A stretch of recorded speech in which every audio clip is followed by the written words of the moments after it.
Hello दोस्तों, कैसे हो आप सब। एक बार फिर से आप सबका स्वागत है फिनिशर्स यूट्यूब चैनल पे, जहां पे कंप्यूटर और कंप्यूटर साइंस से रिलेटेड पूरा का पूरा सिलेबस हम कवर कर रहे हैं।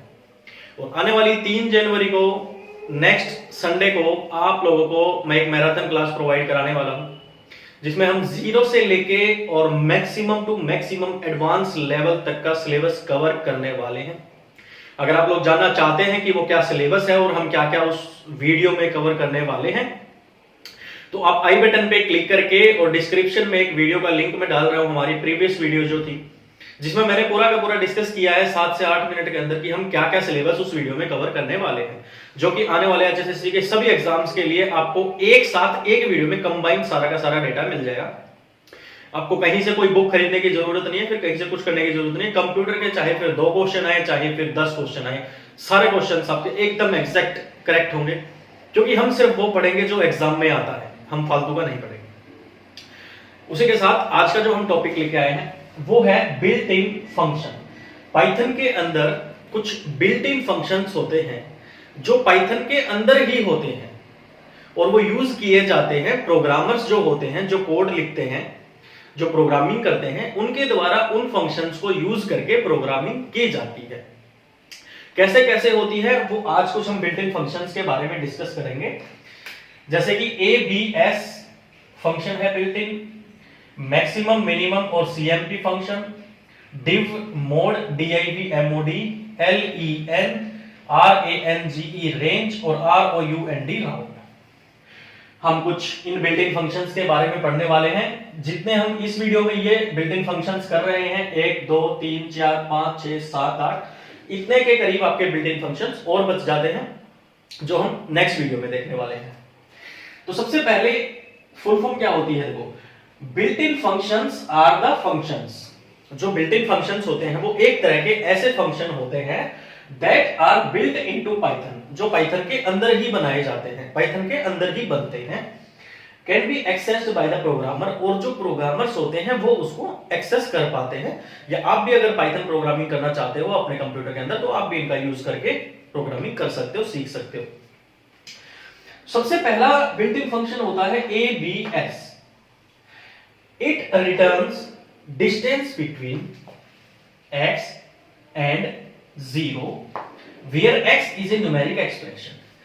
ABS बिल्ट इन फंक्शन क्या करता है, हमें जो आउटपुट में वैल्यू देता है वो वैल्यू देता है डिस्टेंस, दूरी, x और 0 के बीच की दूरी, जहां पे x क्या होता है, न्यूमेरिक एक्सप्रेशन होता है। फॉर एग्जाम्पल, मान लो हमने x इज इक्वल टू मान लिया -10, ठीक है जी, x इज इक्वल टू हमने -10 मान लिया, कोई न्यूमेरिक एक्सप्रेशन हमने मान लिया। फिर हम क्या करते हैं, फिर हम यूज करते हैं ABS फंक्शन का। तो ये हमें क्या दे देगा, अगर हम ABS -10 जो हमने x की वैल्यू ली है वो डालते हैं और फिर हम प्रिंट कराते हैं ABS, तो आउटपुट में हमें क्या मिलेगा, आउटपुट में हमें क्या बताया गया है, x और 0 के बीच का अंतर हमें मिलता है आउटपुट में। तो x क्या है, -10, और -10 से और 0 तक जाने के लिए हमें कितना डिस्टेंस कवर करना पड़ेगा, हमें 10 संख्याओं का डिस्टेंस जो है वो कवर करना पड़ेगा, -9 -8 -7 ऐसे करके हम 0 तक पहुंचेंगे। तो टोटल हमें कितनी दूरी चलनी पड़ी, टोटल हमें 10 दूरी चलनी पड़ी। तो हमारे पास आंसर क्या आ गया, 10 आ गया। वैसे ही अगर यहाँ पे 10 की जगह पे हम 20 लेते हैं तो हमारे कितनी दूरी चलनी पड़ेगी, हमें 20 दूरी चलनी पड़ेगी। तो कभी भी एग्जाम में अगर ये ABS x ऐसा लिखा हुआ अगर आपको दिख जाए, तो आप इससे ये समझ जाना कि ABS फंक्शन का यूज होता है वो इसके लिए होता है कि जो x की वैल्यू दी होती है और जो 0 होती है उसके बीच की दूरी हमें आउटपुट में मिलती है। क्लियर है जी, ये था आपका ABS फंक्शन। उसके बाद आपका आता है मैक्स फंक्शन। मैक्स फंक्शन का मतलब क्या है, देखो, मान लो हमने x इज इक्वल टू कोई लिस्ट ली जिसमें हमने 10 20 30 हमने 3 उसमें वैल्यूज इनपुट कर दी, और फिर हम अगर मैक्स फंक्शन का यूज करते हैं, ब्रैकेट में अगर x लिखते हैं, तो हमें आउटपुट में क्या मिलेगा, 30, क्योंकि मैक्सिमम वैल्यू कितनी है, 30 है। यहीं पे अगर हम मिनिमम फंक्शन का यूज करते हैं तो हमें क्या आउटपुट मिलेगा, हमें 10 आउटपुट मिलेगा। वहीं पे मान लो x इज इक्वल टू, सिर्फ हमने 10 और 20 दो वैल्यू डाली हैं और हम CMP फंक्शन का यूज करते हैं। CMP फंक्शन की मैंने एक सेपरेट वीडियो भी बनाई हुई है जो आप प्लेलिस्ट में जाके चेक कर सकते हो। और CMP फंक्शन बेसिकली होता क्या है, दो वैल्यू होती हैं, एक x होती है एक y होती है। अगर x छोटी है y से, अगर x छोटी है y से, 10 छोटा है 20 से, ठीक है, तो आउटपुट में हमारे पास क्या आता है, -1 आंसर आता है। अगर x बराबर है y के तो आउटपुट में क्या आता है, 0 आता है। और x अगर बड़ा हो y से तो प्लस का 1 आता है। कहां पे, अगर हमें दो वैल्यू दी होती हैं और हम CMP फंक्शन का यूज करते हैं। CMP function stands for compare, COMPARE, compare की शॉर्ट फॉर्म करके CMP बनाया गया। नेक्स्ट आता है आपका DIVMOD, div mod. Div mod क्या करता है, return both quotient and remainder. Quotient भी और रिमाइंडर भी दोनों को वो हमें देता है। मान लो x इज इक्वल टू, हमने यहां पे डाला 14 और यहां पे हमने डाला 5 और फिर हम यूज करते हैं डिव मोड ब्रैकेट में x और फिर हम अगर प्रिंट कराते हैं तो हमें आंसर में क्या मिलेगा, 14 को डिवाइड किया जाएगा 5 से तो कितने पे जाएगा, 5 दूनी 10 पे गया तो क्वोशेंट भी हमें मिल गया और रिमाइंडर कितना बचा, 4। आंसर हो जाएगा 10,4। और कुछ ले सकते हो, x मान लो हम इज इक्वल टू में ले लेते हैं 21 और हम यहां पे ले लेते हैं 2 तो कितने पे जाएगा, 2 10 जा 20 और रिमाइंडर कितना बच गया, 1। तो 10 और 1 क्या हो जाएगा, आपका आंसर हो जाएगा। तो ध्यान रखना, DIVMOD, डिव मोड फंक्शन जो होता है वहां पे हमें क्वोशेंट और रिमाइंडर दोनों मिलते हैं, ठीक है जी। उसके बाद होता है लेन फंक्शन। लेन फंक्शन क्या बताता है हमें, हमारे लेंथ बताता है हमारे कोड की। मान लो हमने x इज इक्वल टू लिया 10 20 3 4, फिर हम यूज करते हैं LENX और फिर अगर हम प्रिंट कराते हैं तो आउटपुट हमें क्या मिलेगा, 1 2 3 4। लेंथ कितनी है हमारी उसकी लिस्ट की, 4 लेंथ है। तो इस प्रकार से हम लेन फंक्शन का यूज करते हैं हमारे कोड की लेंथ को पता करने के लिए, कितनी वैल्यूज हमने उसमें डाली हुई। उसके बाद आता है रेंज फंक्शन का।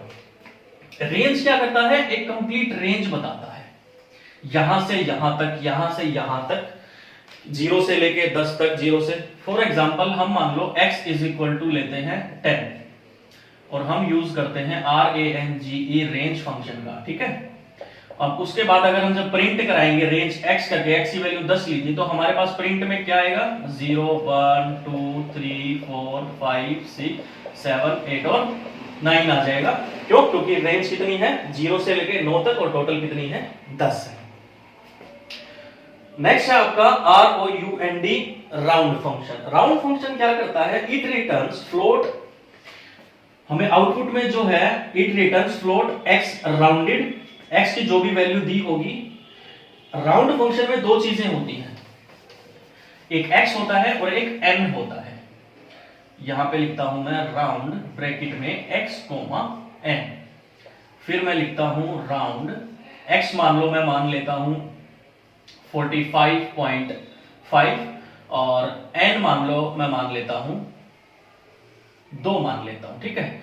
और फिर हम क्या यूज करते हैं, राउंड फंक्शन का यूज करते हैं x, n और फिर अगर हम प्रिंट कराते हैं तो हमें क्या मिलेगा, it returns float x rounded to n digits from the decimal point। ये जो डेसिमल पॉइंट है ना, इसके राउंडेड फिगर दे देगा हमें। 45.5 था तो मान लो हमें ये 45 दे देगा। अगर यहाँ पे 45 पॉइंट मान लो 7 होता तो हमें ये क्या दे देता, 46 दे देता और कोमा 2 एज इट इज रह जाएगा, n की वैल्यू के साथ कुछ नहीं होगा। अगर x और n दोनों दी हुई है तो अगर यहां पे n की वैल्यू ना दी हो, सिर्फ x की वैल्यू दी हो, राउंड फंक्शन का यूज किया हो, तो यहां पे n की जगह पे 46 वो हमेशा क्या करता है, 0 लेता है। क्लियर है जी। तो ये होते हैं कुछ बिल्ट इन फंक्शंस आपके, जिसमें से ABS होता है जो हमें x और 0 के बीच के डिस्टेंस देता है, मैक्सिमम हमें सबसे बड़ी वैल्यू देता है, मिनिमम सबसे छोटी वैल्यू देता है। CMP फंक्शंस कंपैरिजन करता है x और y के बीच में। डिव मोड में हमें क्वोशेंट और रिमाइंडर दोनों मिलते हैं। एलियन फंक्शन में हमें हमारे लिस्ट की लेंथ पता लगती है, टपल की लेंथ पता लगती है। रेंज में हमें अगर कोई एक वैल्यू दी होती है तो हमें उसकी वैल्यूज की एक रेंज पता लग जाती है, कहां से कहां तक। और राउंड में क्या होता है कि अगर डेसिमल की कोई वैल्यू दी होती है, फ्लोटिंग कोई वैल्यू दी होती है, वो हमें राउंड फिगर करके आंसर। आपका बिल्ट इन फंक्शंस पाइथन में क्या होते हैं, कौन कौन से होते हैं, जो बच गए हैं वो उनको हम नेक्स्ट वीडियो में कवर करेंगे। इस वीडियो में सिर्फ इतना ही, आशा करता हूं आपको समझ में आया होगा। Thank you so much for watching this.